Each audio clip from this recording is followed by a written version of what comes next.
नमस्कार, माझे नाव प्रफुल्ल नाना आहे.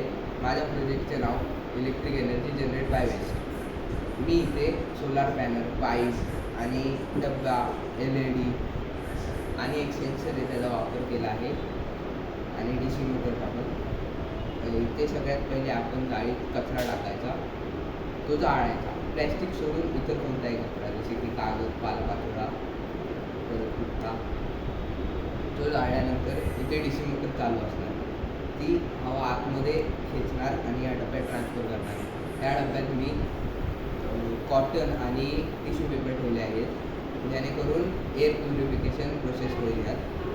आणि परत इथे 2 सोलार पॅनल आहेत जेणेकरून कचरा जळला की जी लाईट बाहेर पडेल आगीतनं, ती सोलार पॅनल ॲब्झॉर्ब करून त्याचे इलेक्ट्रिक एनर्जीमध्ये कन्वर्ट करणार आणि उरलेली जी प्युअर एअर आहे ती या पाईपमधून बाहेर पडणार.